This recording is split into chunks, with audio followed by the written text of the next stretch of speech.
Laguna Seca, the #1 Audi set the pole, with the 16 Dyson car also on the front row. As the green flag signalled the start, Frank Biela broke cleanly away. But the race was only seconds old before the first incident happened.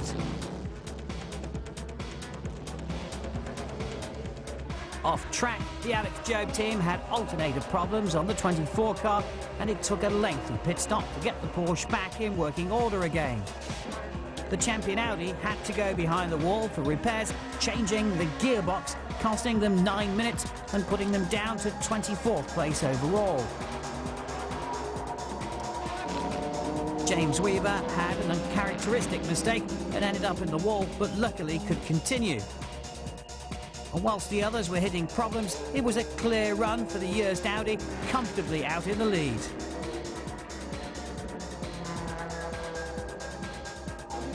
The heat was very much on again, and the battle for the lead was much closer in the GTS class, with the two Care Racing ProDrive Ferraris putting the two Corvettes under severe pressure. But a mistake from Magnussen in the 80 car let Cox and Enger into the lead in the 88 Ferrari 550.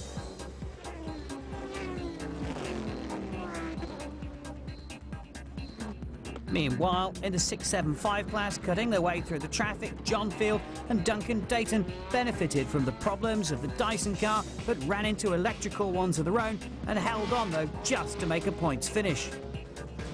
With battles for class going on all around, Marco Werner just had to keep the #1 Audi on a consistent pace and keep it out of trouble for the remainder of the race until he reached the checkered flag to seal another victory.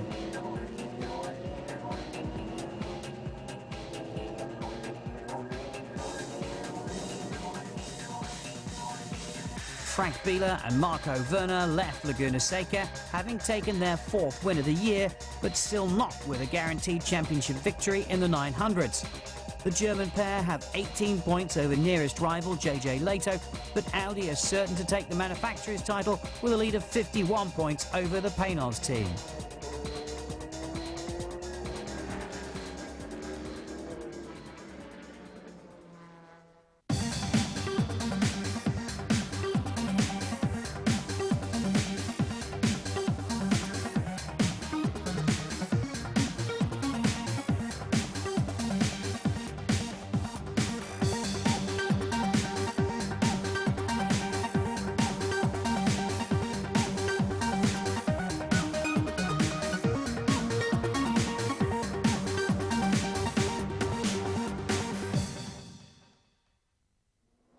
The 8th and penultimate round of the 2003 American Le Mans Series is held for the second time on the streets of downtown Miami in the Bayfront Park area. A short, bumpy and very tight circuit, it's one for the bravest and most experienced of drivers. The Sebring 12-hour kicked off the series way back in March, and slowly the cars and drivers have picked their way around some of the North America's finest circuits. But now, as the championship draws to a close for another year, it's back to Florida once again, and then finally to Road Atlanta. With the win at Laguna Seca sealing the GT Championship, the pressure is off for Lucas Law and Sasha Masson, but the desire to win was not diminished at all by setting pole, and they did it so convincingly it was not easy at all either, with a wet track and a challenging circuit. No, it's not easy, especially the last turn coming onto the back straight. It's a really tough, I would say it's a jump.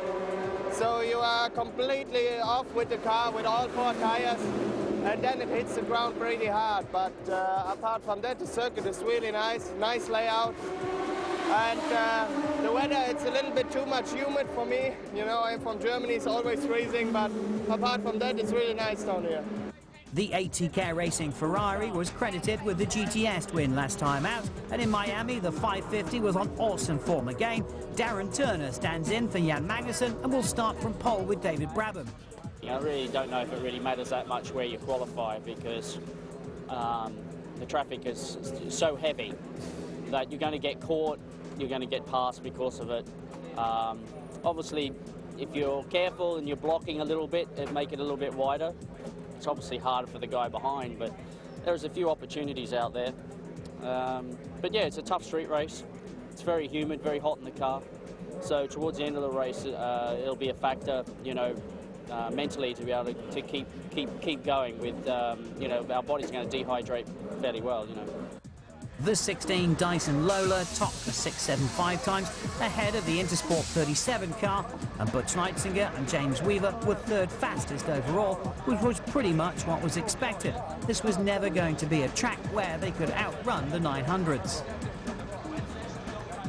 I think we will struggle. If we can finish third, that'll be a good result for us. But Chris Dyson and Andy Wallace in the 20 car are leading the 675 championship overall. So a good result tomorrow for them will win us the championship. So that's our focus tomorrow. Try and win the 675 championship. And Atlanta, the last race, where the car's absolutely stunning. See if we take a swing at Audi and beat them outright.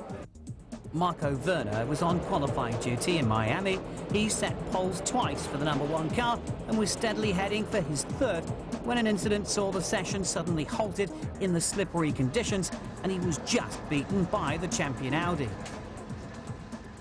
We can drive behind JB and give him a wave, and that's the point. We're driving in a US team. Maybe we go out at the pit at the first position. It's a good team, good pit stop. I hope they can make it tomorrow again, and then we are in a good position. I think we have a chance to win, but it's not so important for us. We will win the race, but it's not so important. We are behind the champion car. It's okay for us for the championship. Confident with the right car from the first practice session, the champion drivers were keeping up the pressure on their rivals, but eventually they were helped by the very incident that hampered Marco Werner, and JJ Leto set the first pole of the year for the 38 car.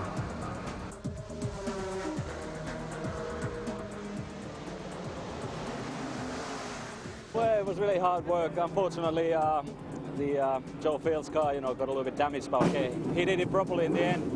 So we had a good run going on all the time, and the car felt really good. It was the first time we really got a clear lap and, you know, running without the traffic. So, of course, the times were getting better, and, you know, we are very happy. We have been happy today with the car all the time, and it's been improving, and the track is getting better. So I believe that we have a very good race car for tomorrow.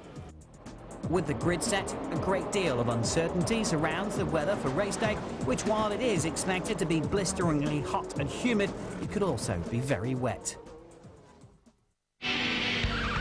Whoa.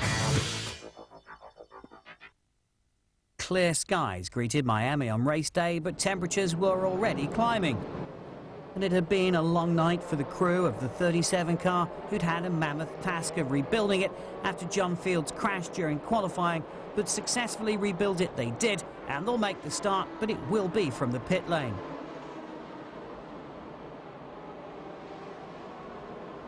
What started, though, as a warm-up session ended up a complete nightmare for Kelly Collins when he hit the wall in the #4 Corvette, and the damage was too bad to be repaired in time for the race, if it can be repaired at all.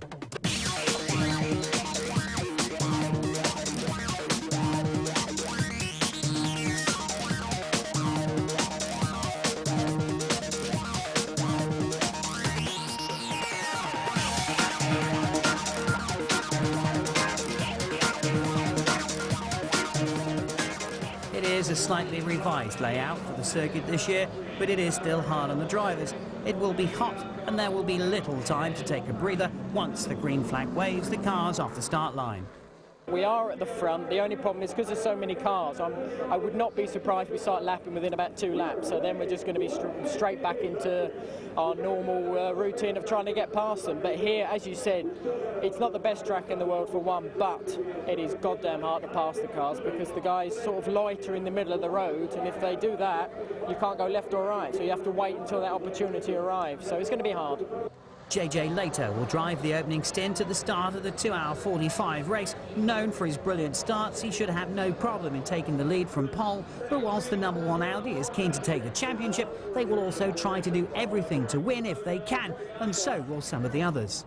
You don't come to a place like Miami to finish second or third or something, so it would be a great thing to win that race. But on the other hand, we have to have the championship in mind, and we have to finish the race. That's the main thing. This is one of, obviously it's pretty hot, ambient temperature anyway, but it's one of the hottest tracks because there's no rest. You go left, you go right, you go left, you go right, and then you cross the start-finish line again. It's unbelievable, and all the hot air gets trapped in between the walls, and I'm very glad I'm not driving a closed car, to be honest. The track is very narrow, very long sometimes. The problem is the traffic today. The car is doing well. The only thing will be the traffic today because, like I said, it's very narrow and some places very fast. The key of the success will be at the end of the race without trouble. I will be very conservative in the beginning of the race. Just gonna take a pace and see what's happening around me and just chill out. Cooler would be better, of course, especially on a street circuit. You just don't get the circulation inside the car, but it is what it is. Yeah, shoulder's still pretty sore, but I'm guessing the heat's going to be a bigger factor than my sore shoulder. Yeah, we're right here. They're literally right there, and we're excited about being right here. Johnny did a great qualifying lap, put us right third on the grid. We're really, really excited. The White Lightning Peterson guys have done a great job all year. And you know what? They have a lot of resources, and they keep on bringing them out of the closet, you know, and it's a real good time to, you know, show what we can do. Suntans and smiles all around on the grid as the cars and drivers are paraded in front of the spectators in a blaze of colour and, of course, beauty as well.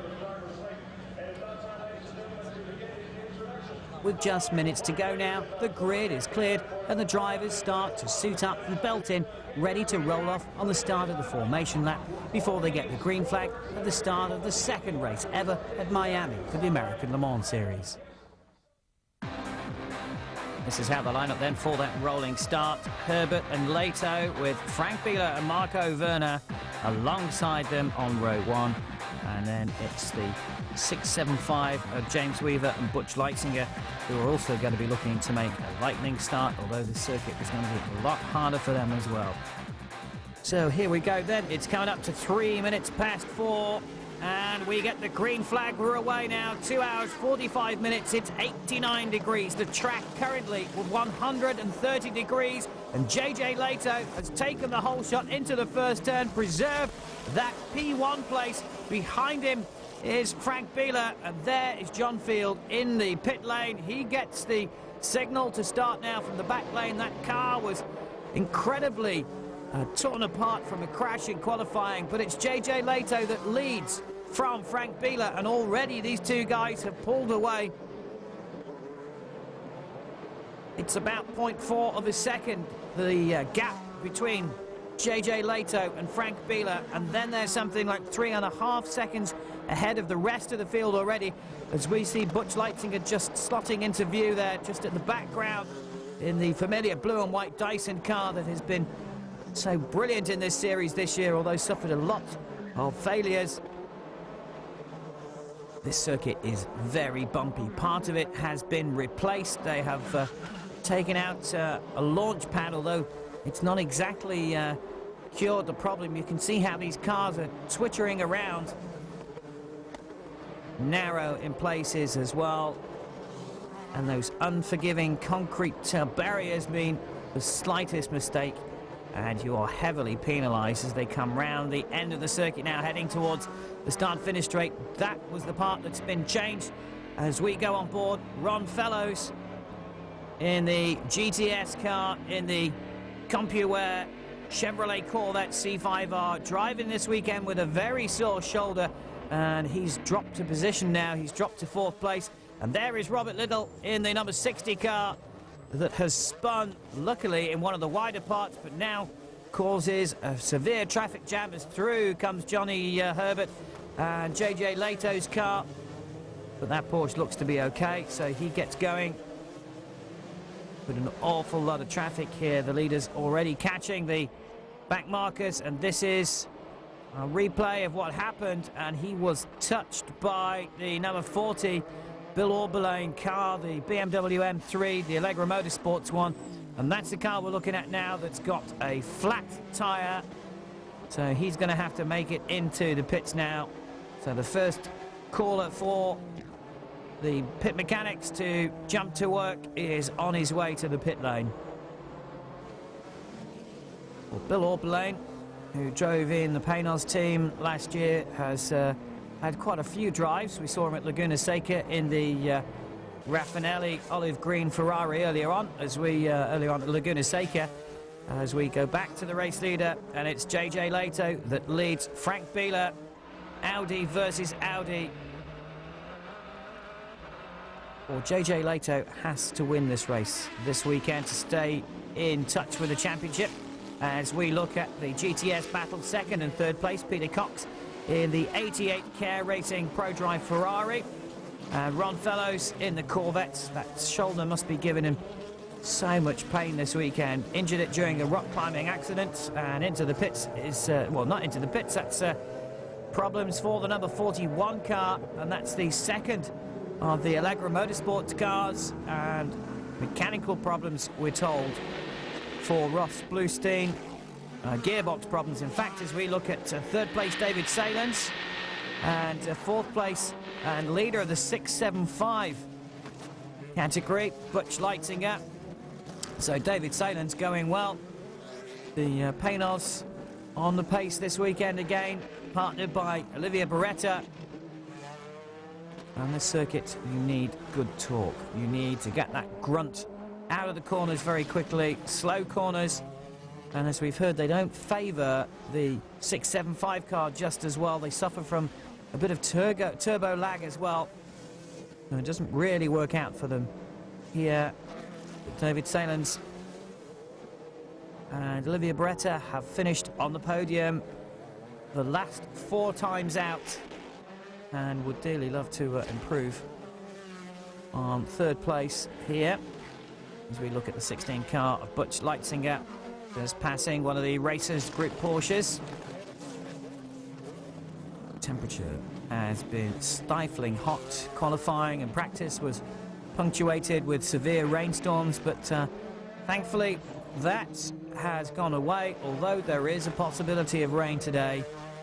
Had a few gentle spots this morning, but at the moment it's bone dry out on this circuit. It's quite slippery. You can see there's a lot of paint all over this circuit. Some of it has been blacked out, but still very difficult.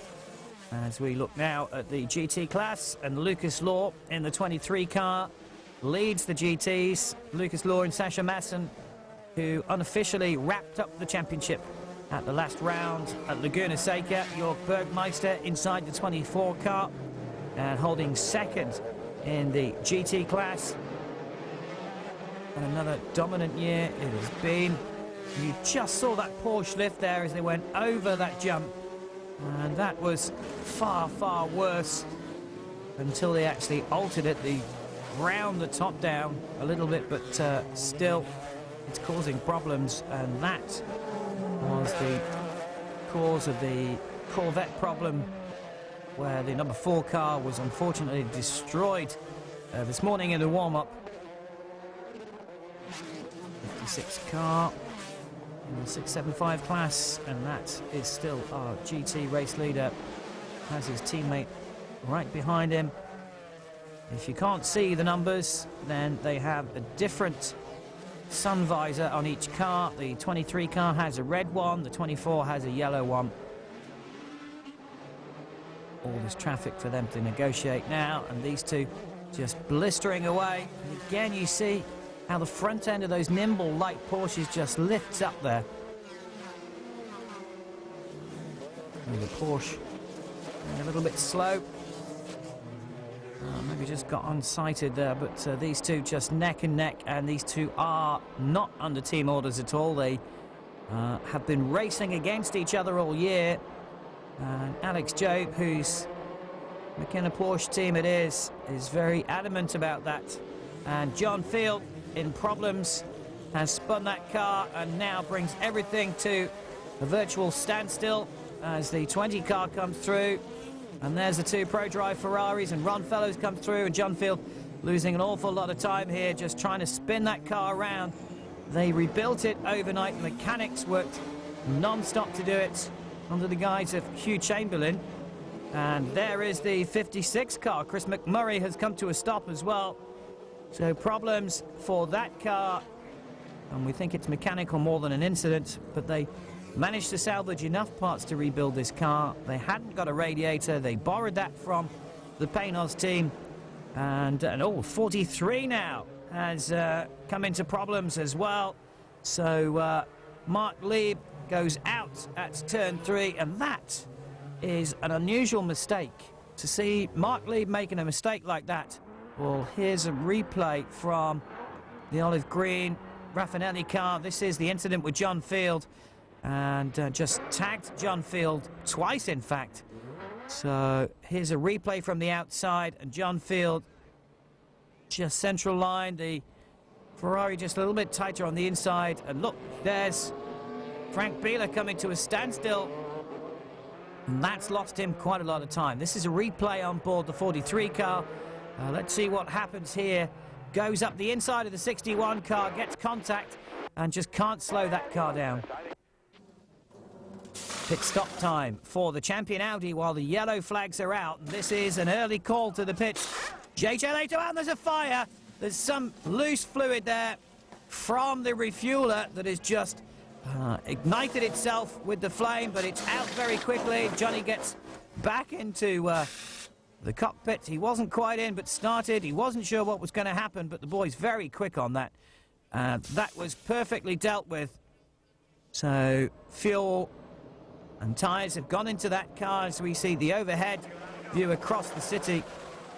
And that looked like a rain cloud on the horizon. And into the pits now comes the number 10 car, Olivia Beretta, runs around, ready to release David Salins, who gets out of the car now. The fuel going in first.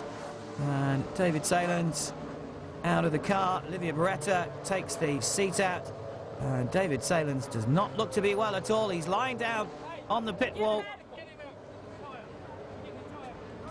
Well, David Salins taking a turn for the worse there, presumably through dehydration. These guys are putting up with some incredible temperatures as the medic team go to his aid, and it is heat exhaustion. So he will be rehydrated now and cooled down. I'm sure he will be perfectly okay as we see Frank Bieler coming through. And there is the 20 car of Andy Wallace, and David Salins still receiving attention, but perfectly okay, other than a little bit of fatigue. We're getting a report also of temperatures. The temperature sensor on the brake pedal inside the Paynos indicating 136 degrees. So that's the sort of temperature that these guys in the open cars are pulling up with, as we see Johnny Herbert gingerly and very, very selectively making his way through the traffic here. And, of course, now has to make up ground from that pit stop. Well, it was an early pit stop. It was a gamble. And you have to think now that they're going to try and do the rest of this race without another stop. That would be the logic behind it. We knew they were going to try an aggressive strategy. It's been done before a couple of years ago, but we'll have to wait and see what happens.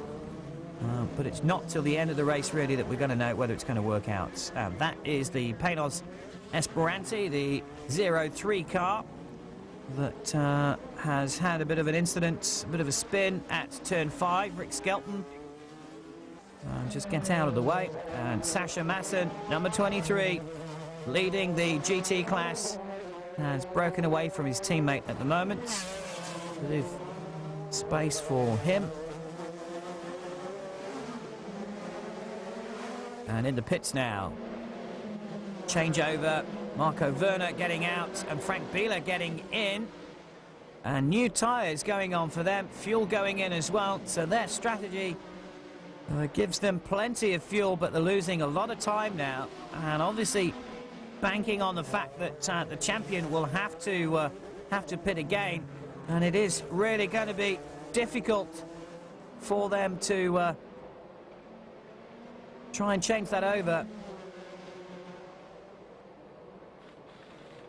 Tyres going on now, still indicated as the race leader We wait to see where they're going to come out. So we go on board with Johnny Herbert inside the 38 customer champion Audi R8. There is an R9 in development. We don't know when or definitely if we're going to see that. We decided that I had done 45 minutes, it was yellow. We decided that Johnny goes in, but then we had the fire, so we lost a little bit there. Luckily the yellow was very long, so in the end we didn't really lose that much, but it was good on the way because Jost had to come in on the green, so we gave it back and we got by again, so we are leading. Jost is quite a lot behind. There's a long yellow now. The fuel is the thing, you know. We just have to hope that there will be a couple of yellows. Pretty much confirmation then that they aren't going to stop again as we look at Rick Skelton, who's spun at turn 11. The 30 car was involved in that incident as well, so just slowing everybody down again.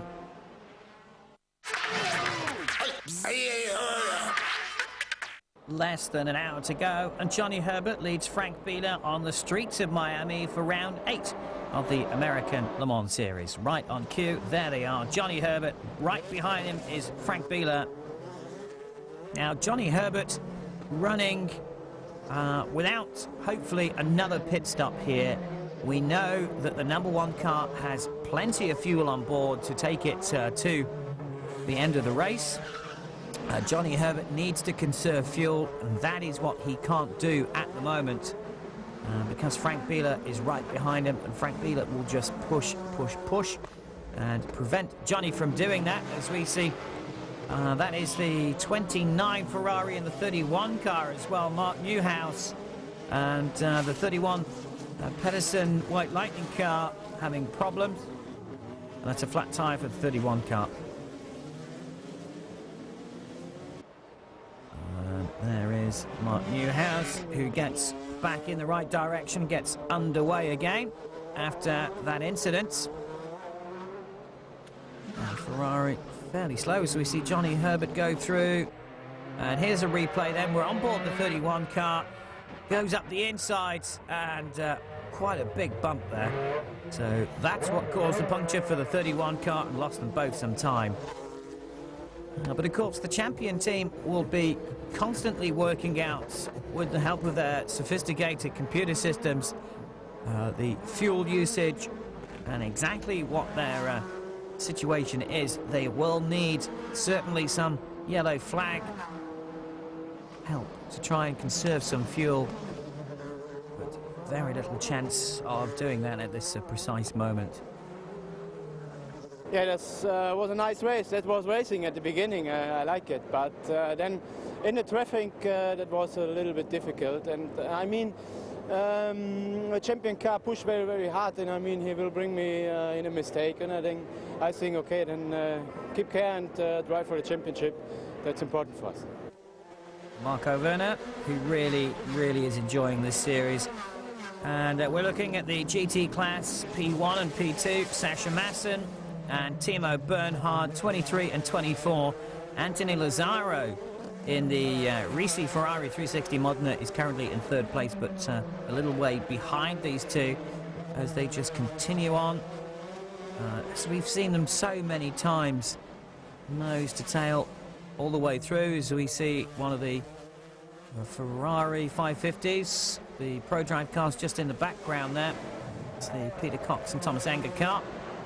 And there is Ron Fellows taking a breather now after his drive. There's his wife Linda. Thomas Anger got the jump on me on the start, so I ended up with 2 Ferraris ahead of us, which was my fault. But yeah, the difficulty is once we get going, they're a little quicker early, and then we're once we get going, we're better. And you spend so much time in traffic, it's hard to capitalize. And but it's good fun.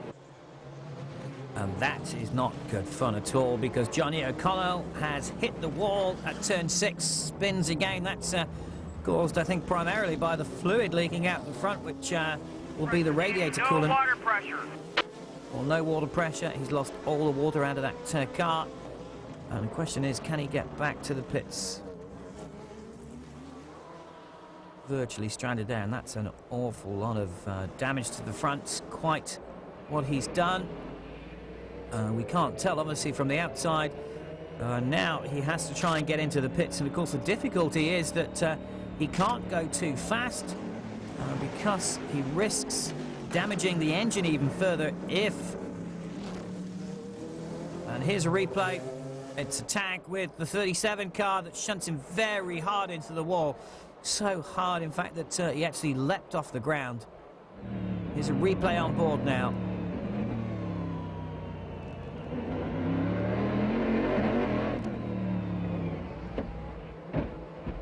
And that is a big hit.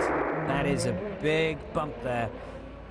But he's made it to the pits now, and they have already prepared new fronts for this car, but it's what the damage is underneath, and certainly front part of that seems to be very damaged indeed. The radiator, we know, has lost all its fluid. This could be a lengthy pit stop now, and losing positions, of course, but they will do everything they can to try and get that car out. They could, or they were, if they finished this race, able to wrap the championship up this year, but it's going to be a case of seeing what they can do now. So, the number 80 Pro Drive Ferrari has a bit of an easier time now, because Ron Fellows and Johnny O'Connell currently off the circuit and losing a lot of time. So Ferrari with a 1-2 in the race. Could they be on for their third consecutive win? And the GT cars with the GTS leader looking for a way through. Starting to lose a little bit of the light now, and two cars have spun and causing a chicane at the moment as the others pick their way through.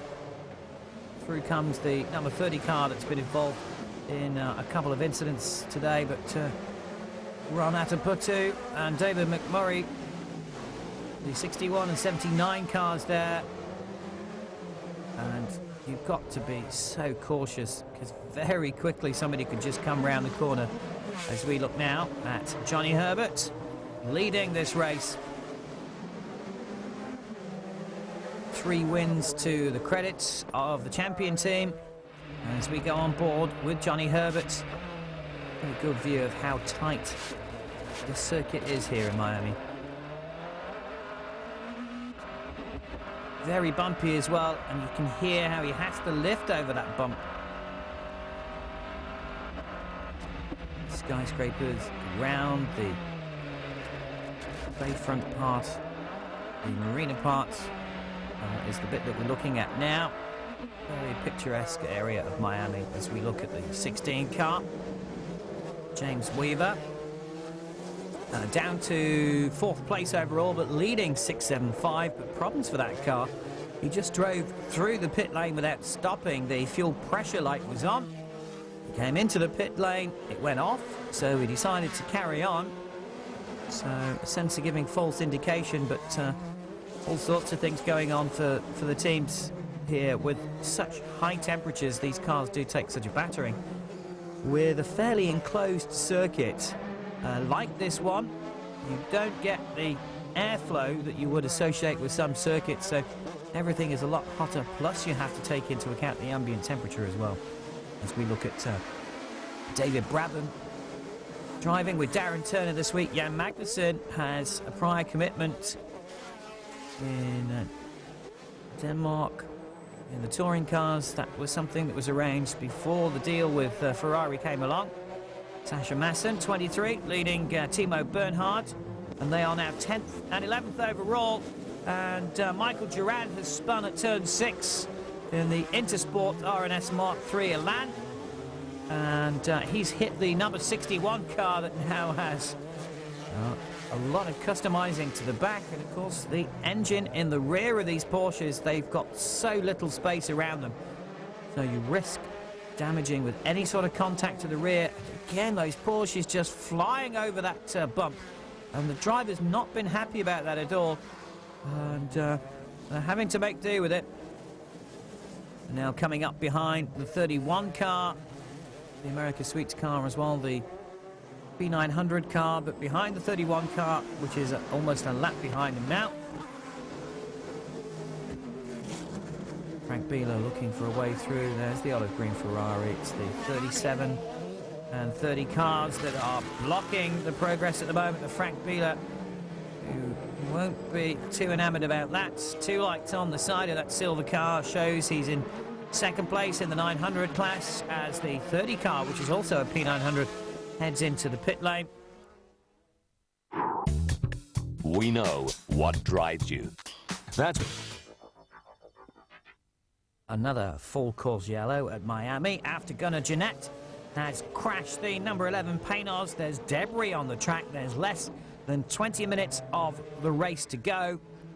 And the Paynos Esperante pace car leads off Johnny Herbert. And the champion team now will be recalculating their fuel stocks at the moment. And there's the rear missing off that number 11 car. But this was exactly what the 38 team needed. They needed to conserve some fuel, and that's certainly what they're able to do now. So whilst the yellow flag session continues, as we see a very late pit stop for the 23 car, Sasha Masson changing over to Lucas Law, and out comes the 24 car, Jörg Bergmeister, that had been leading. He'd got past his teammate and gets out of the pits ahead on time. Slightly slower stop for the 23 car. Struggles to get away, but now it's the 24 car of Jörg Bergmeister that leads Lucas Law out of the pit lane. Comes the GT leader. In fact, sorry, no, it's second in the pit lane now, because the 24 car has already got out. Great view of the Bayfront Park area. Nice greenland area. Very good job, very good. It's the Alex Job team talking. And the marina just to the right-hand side. And the circuit just cuts its way through that area. Green flag, though. Away we go for the final part of this race. Johnny Herbert has made a good start from that. And there's Olivia Beretta, third place for the Paynos, on the way to another podium finish for them. But they will still be unsure about that car. It's not quite certain whether they can do this without a quick splash and dash, so Johnny Herbert will be out to make up ground. We're looking to see where the Audi is. No sign of the Audi yet. He's further way back. There he is now. So there is Frank Bieler, and quite some way behind, but not far enough for the 38 car to dive into the pits yet, but it has worked in the favour, though, of Johnny Herbert and JJ Leto at the moment. Awful lot of traffic to pick his way through. That's the 37 car of John Field and Duncan Dayton. Duncan Dayton inside that car, and he was in that car when it had a horrific smash at the Infineon Raceway. And then we saw the second one of the season for John Field at the end of the qualifying session. And they really have worked hard, that team, this year to continue going. And that's exactly what they have done. But Frank Bieler is losing time at the moment to Johnny Herbert, who had a clear track ahead of him until he catches up the traffic again. So he is in the luxurious position of being able to make up ground here, whilst Frank Bieler is just losing it. The two Ferraris right close together, and problem for the 24 car. The 24 car has hit the wall, and there's suspension problem for that car. Pit now for tires. The suspension is broke. I can't believe it. There was water on the track. Well, it has started raining, and he clipped the wall twice.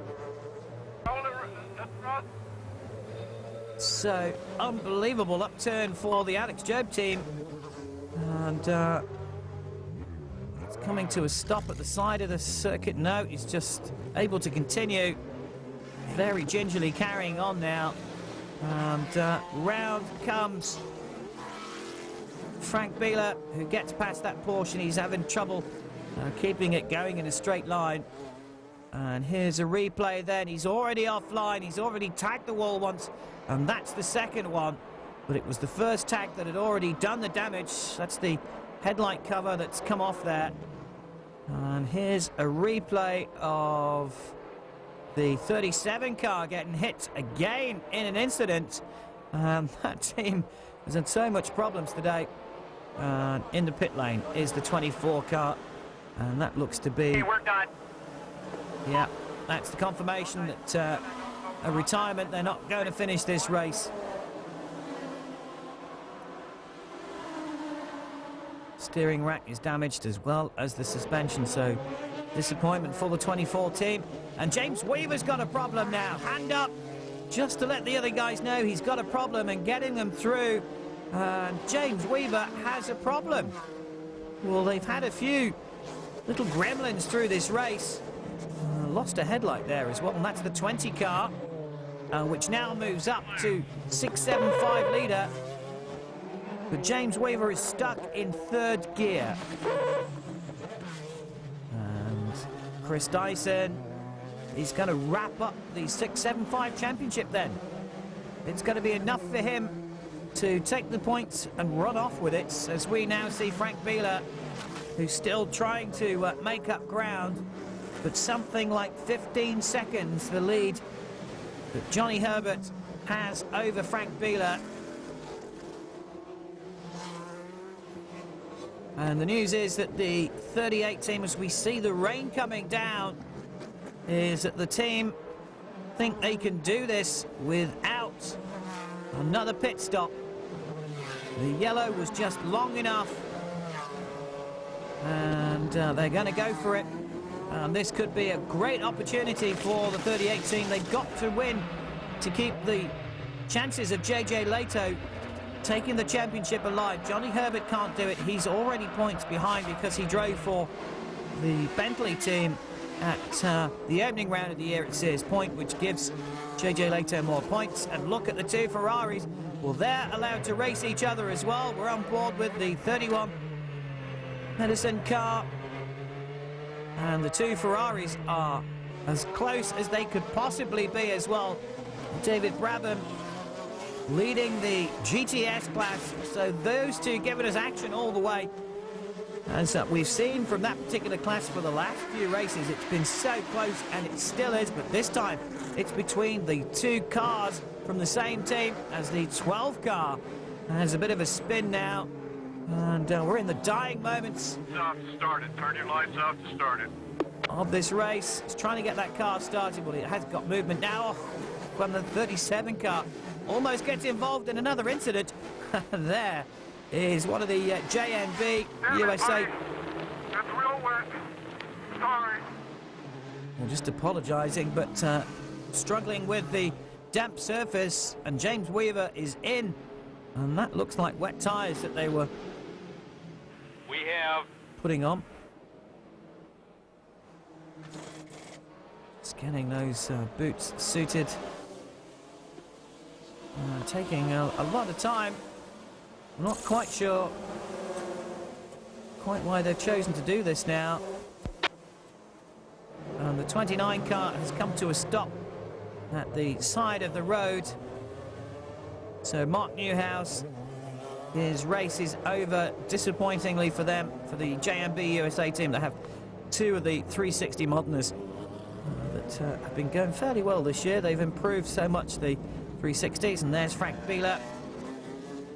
Very carefully round. The circuit is quite slippery now, as we've seen, to the detriment of a couple of other cars. There is the 28 JMB car, the yellow and red 360 Moderna. And the 3 Corvette is out and still circulating in 4th place, as we see Olivia Panis, who is ahead on the road of number 1 Frank Bieler, but they are opposite in the race, 2nd and 3rd. And James Weaver still in the pits and having problems. They're trying to get that car back out.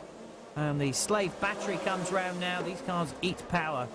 Not enough to turn it over, and hopefully this will be enough for them to chime it on. As we see Johnny Herbert, that lead has gone up now to 26 or so seconds. And this is going to be a very, very rewarding win for the team. They went out on a limb with this strategy.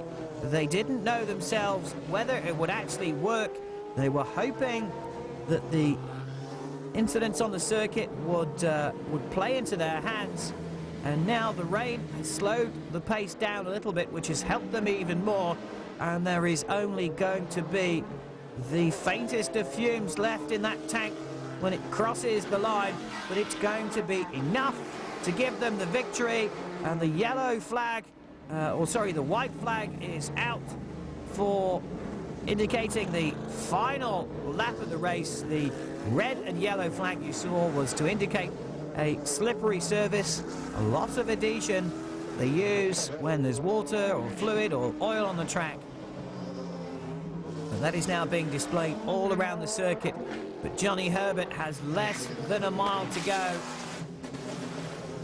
Just under 1.2 miles this circuit, and he's got way less than that to run now. There's no sign of Frank Bieler in the #1 car in the same shot, so he can cruise safely to the checkered flag, and that's exactly what he's got to do. You can see the shine of the water on this circuit, and 18 Scott Bradley has crashed as well. He was in third place in the 675 race. So could James Weaver get out and take that place? And Johnny Herbert is waving already. And there's a tremendous roar from the fans as he gets over. And, well, not quite the underdog, but they have been very brave, and it has pulled off today here in Miami. We're taking that victory, and the champion team absolutely and understandably delighted to take yet another victory this season. What a great pairing it's been with Johnny Herbert and JJ Leto, and keeps them in the championship battle as well. And behind, the Audi has finished now, and the #1 Audi has finished now as well. They had to win to keep their championship hopes alive, and that's exactly what they did, and with 40 seconds in hand. Chris Dyson and Andy Wallace take the 675 class, Brabham and Turner the GTS, and Masson and Lure took the GT class. All smiles for the champion squad, delighted to take their 4th ever win, and that is the 3rd win this year for JJ Leto and Johnny Herbert. David Salen's now feeling a lot better, but Olivia Beretta tired after driving for just under 2 hours and finishing 3rd. And a similar time behind the wheel for Johnny Herbert also, who made the ambitious fuel gamble that they committed to pay off in the end with the help of the yellow flags, of course. We had that strategy in mind. You had to go for a risk, and it paid off, and it was great. So happy for the team, happy for me and JJ, and it was a warm race.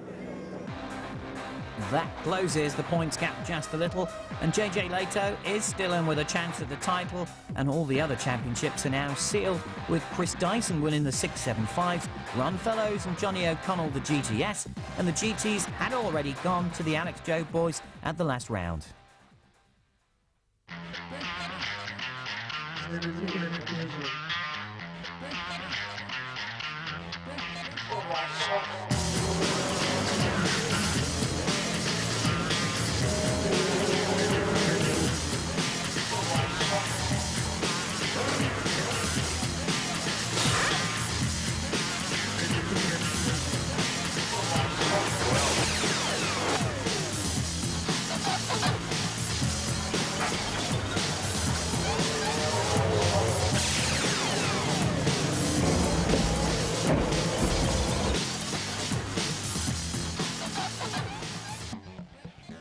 So the 900 class title goes down to the very last round of the year, which will be the usual finale at the 10-hour Petit Le Mans at Road Atlanta, and it promises to be a nail-biting finish.